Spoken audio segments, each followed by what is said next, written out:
Assalamualaikum and good day, Doctor. My name is Muhammad Hadi bin Muhammad Sofi, matric number 281349. I'll be presenting about the first one is internet environment of the company in relation to the sustainability of risk management implementation. Okay, the first one is BOD, which is Board of Directors. So, Board Directors are responsible for leading, governing, guiding, and monitoring the overall performance of the company. For 7E BOD, they responsible to identify the principal risk and then setting the risk appetite and ensuring the effectiveness of the internal control as well as construct suitable mitigation measures. Moreover, the composition of the board is diverse in terms of qualification, professional experience, knowledge, skills, competency, and the ED, which is executive directors and non-executive directors, are also equal or balanced. Next, the Risk Management and Sustainability Committee. So this committee is responsible in the matter of risk management and sustainability of the company. So prior to April 2022, this committee is separate committee, but after that the committee is combined into one, and then so the committee is responsible for assisting the BOD in overseeing the matters related to the risk management and approving risk management and policies and risk appetites. And then the last one is audit committee. So the establishment of this committee is due to the listing requirement by Bursa Malaysia. They consist of 3 members in the audit committee, and then they are responsible to assess the going concern assumption and then review the effectiveness and completeness of the risk management, company, governance system, and internal control. Next is objective settings and strategy in achieving the objectives. So the first one is core value of the company. The company have 4 main core value, which are understand, simplify, solve, and communicate. This value should be or must be digested and exhibited by all of the 7E Berhad, including their employee and the top management of the company. Next is the connection to public via milestone.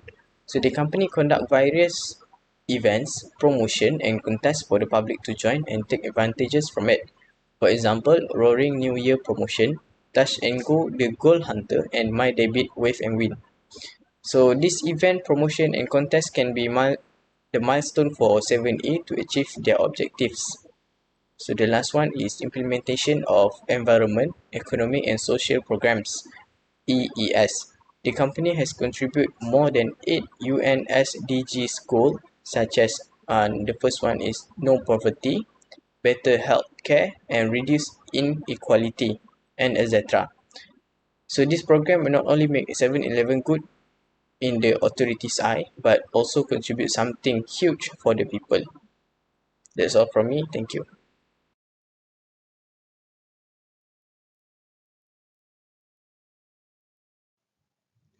I'm Heng Suyen, metric number 280483. I will continue with the impacts of risk on vision and mission of 7-Eleven.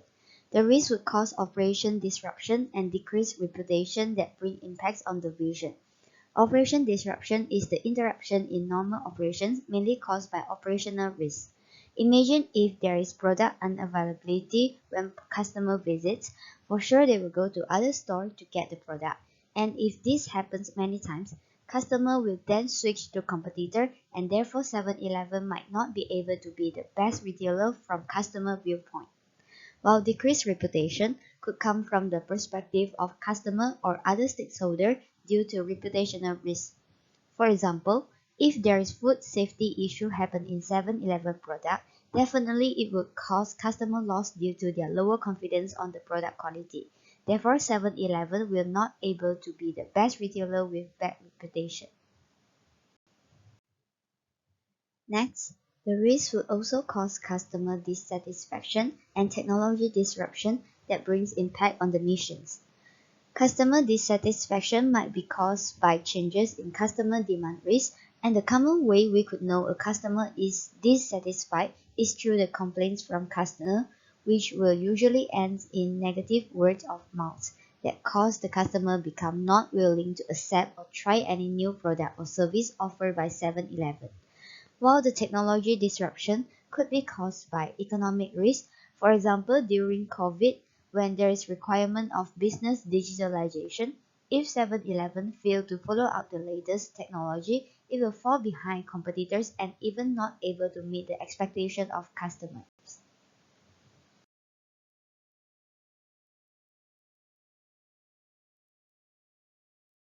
A very good day to doctor and everyone. My name is Wei Xing Mei and my metric number is 280778.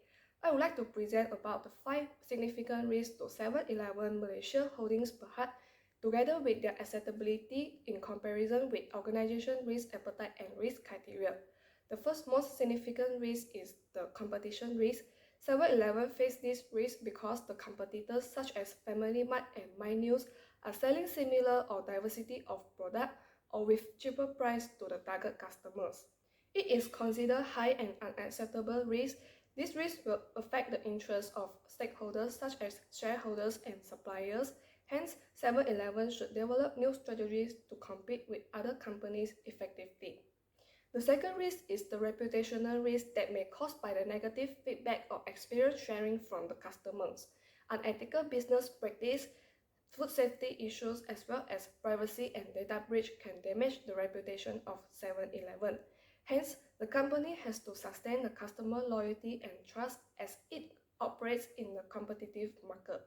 It is considered high and tolerable risk. It cannot be avoided completely but can be managed or minimized. Therefore, 7-Eleven has established in-house management standards to maintain the quality and safety of products. Besides, 7-Eleven faced the changes in customer demand risk as that is the shift in customer preference and behaviors such as prefer healthier food options or convenience food. As such, the company has to monitor the market trends continuously and conduct research to meet the changing customer demand in order to prevent the potential loss. It is considered risk neutral and tolerable risk. The company can observe the customer requirement and adjust accordingly. By managing inventory and supply chain, they can respond quickly to the shift in customer demand. In addition, 7-Eleven face the supplier risk that usually occurs due to the financial instability of suppliers, product and service qualities, and legal matters with the suppliers. The company will fail to offer goods to the target customer if the suppliers are not able to supply goods and hence cause the loss of customer loyalty. It is considered risk neutral and tolerable risk. The company should alert when approaching the suppliers to prevent the problem of insufficient supply of product and service. The next risk to 7-Eleven is the product and service risk, where the quality, safety, and performance of product and service will affect its reputation and financial performance. Inadequate product testing, product recalls, and failure to meet regulatory requirements will cause this risk. Hence, 7-Eleven need to develop strong quality process, work with reliable supplier, and ensure the compliance with relevant regulations. It is considered risk neutral and tolerable risk as the company has the strategies to handle the potential challenge. They can ensure the product quality and manage the service disruption effectively. Therefore, they are able to satisfy the customer requirement and maintain their reputation. That's all the presentation from me. I will pass to the next presenter. Thank you. Good day, Doctor. My name is Lee Xing Yi with matrix number 280678. So now I will continue to the next 5 risks identified to 7-Eleven Malaysia Holding Berhad. The 6th significant risk to the company is culture risk. It occurs when the company values does not align with the management action, employees' behavior, and its system. This might be due to difference in norm, belief, or behaviors. Since 7-Eleven has many branches in different locations, either within or outside the country, so it is exposed to culture risks. However, it is risk neutral to 7-Eleven and it is tolerable because 7-Eleven has established a corporate culture that aligns with its business strategy and objectives. It provides variety of training programs for customer service, food handling, or others that could enhance the customer positive experience. The seventh significant risk is operational risk. The day-to-day operational activities such as complex process, lack of standardization, human errors, technology dependency, supplier relationship, regulatory compliance, and external events will lead to operational risks. It is considered low and tolerable risk to 7-Eleven because there are measures in place to manage and control these risks. They constantly monitor and improve their process to ensure reliable operation. The eighth risk is economy risk. It is significant to 7-Eleven due to that the economic situation will affect the customers' spending habits and their purchasing power. Finally, the company performance also affect. However, it is low and tolerable risk to 7-Eleven because the company recognizes that the economic fluctuation cannot be eliminated. Thus, 7-Eleven implements risk management strategies such as performing sensitivity analysis for foreign currency risks. The next risk is liquidity risk.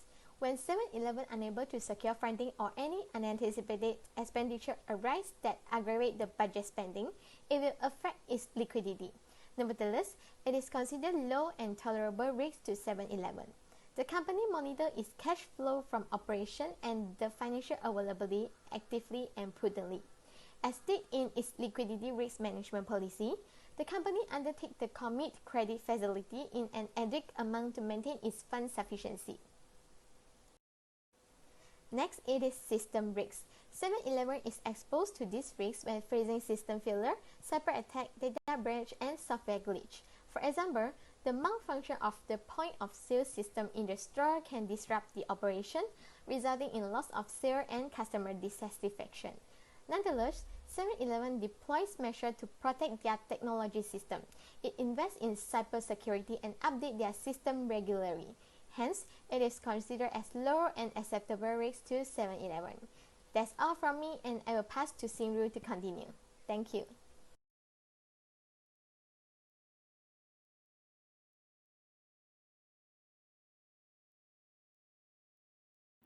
A very good day to Doctor. My name is Tan Sin Ru, metric numbers 280788.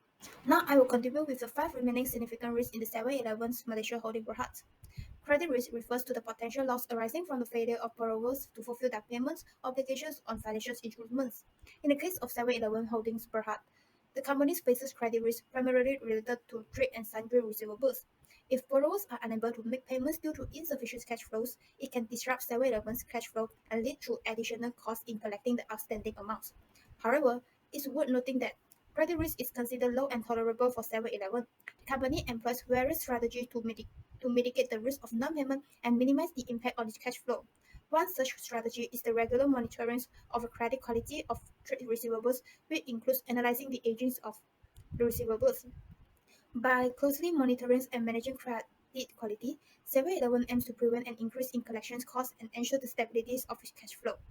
Next, interest rate risk refers to the potential fluctuations in the fair value of financial instruments caused by unanticipated changes in interest rates. 7-Eleven Malaysia Holdings Berhad is exposed to this risk primarily through its deposits with licensed banks and borrowings at fixed or floating rates. When interest rates rise, the value of this financial instrument held by the company may decline, resulting in potential losses. However, it is important to note that interest rate risk is considered low and acceptable for 7-Eleven. Since the company cannot control interest rate movements, it acknowledges the inherent unpredictability of interest rate changes. As a result, the company accepts this risk, as it is not expected to have a significant impact on its operations.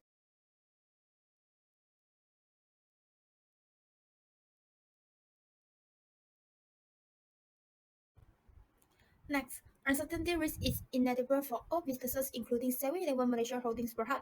It arises from unpredictable events like changes in the supply chain, competition, government policy, market conditions, and external factors such as natural disasters.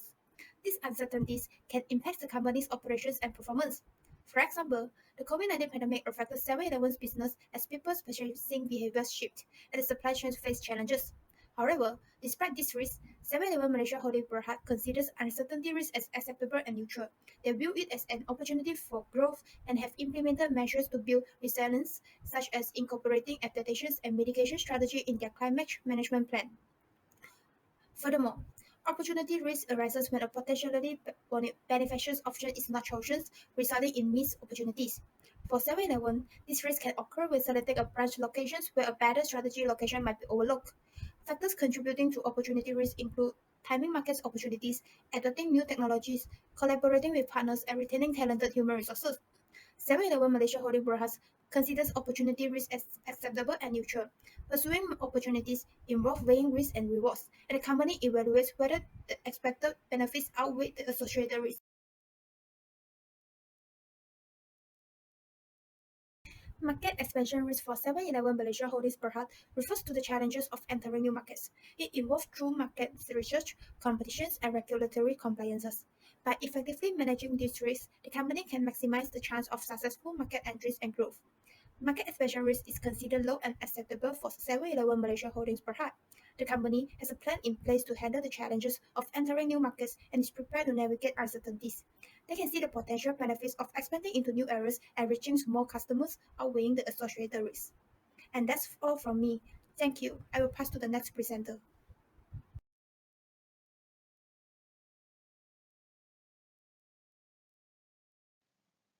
Moving on, I would share on the techniques that we use in identifying and analyzing risk factors.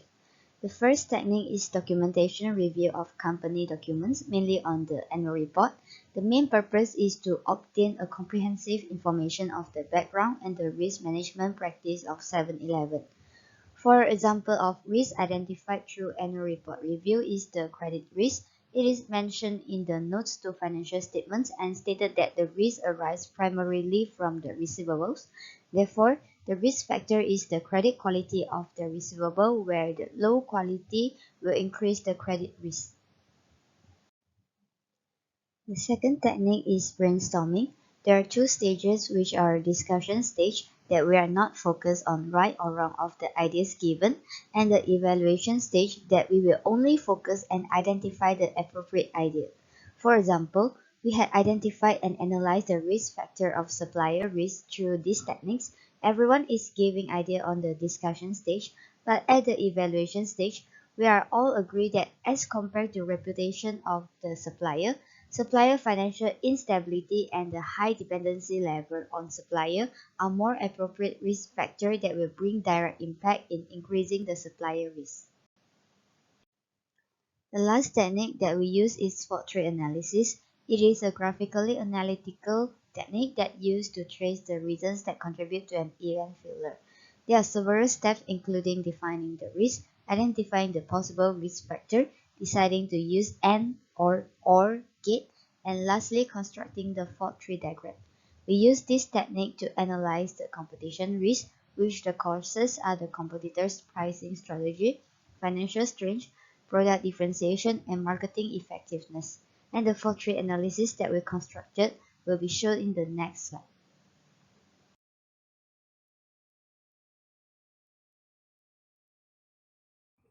Assalamualaikum and a very good day. My name is Aisha, metric number 281528, and I will continue the presentation with the next part, which is risk matrix. For organizations to manage potential threats and uncertainties effectively, risk assessment and prioritization are essential. The likelihood and impact of various risks are estimated and categorized using this matrix as a visual tool.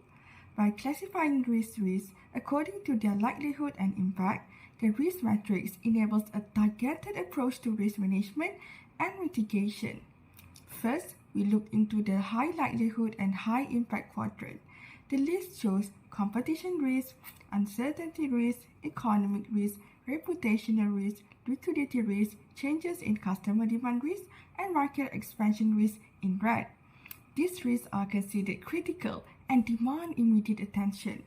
The organization's financial stability, market position, and reputation as a top brand are all seriously threatened by these risks.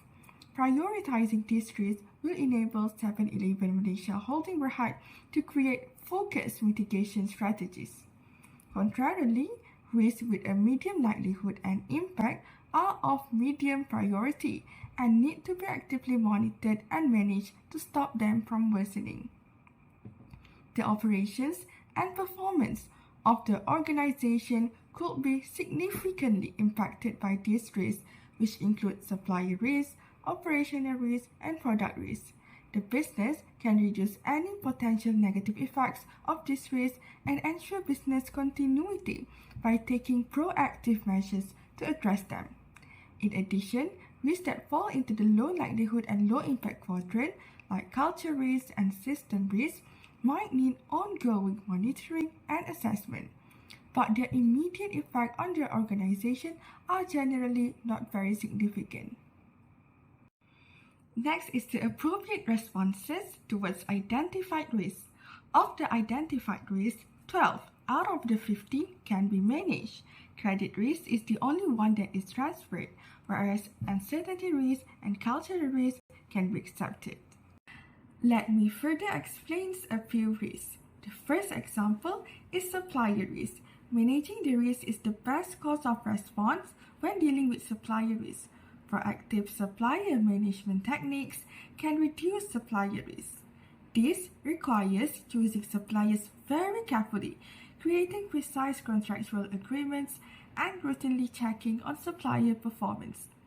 A stable supply chain is guaranteed, and the likelihood of disruptions that could result in product shortages, delays, or quality problems is reduced by effective supplier risk management. Second, for credit risk, transferring the risk is the right course of action.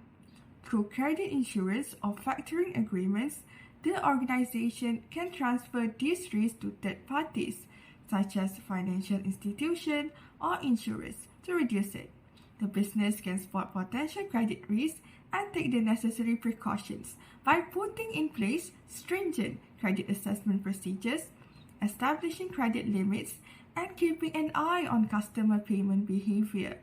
By transferring the credit risk, an organization is given some degree of financial protection and is exposed to fewer losses in the event that clients or business partners go out of business. The last example is uncertainty risk. Accepting the risk is the proper response to uncertainty risk. The organization must accept that some factors are beyond its control, even though it can implement risk management strategies to reduce some uncertainties. When an organization accepts the risk of uncertainty, it acknowledges the possibility of unforeseen events or circumstances and focuses on building resilience and agility to respond to shifting circumstances.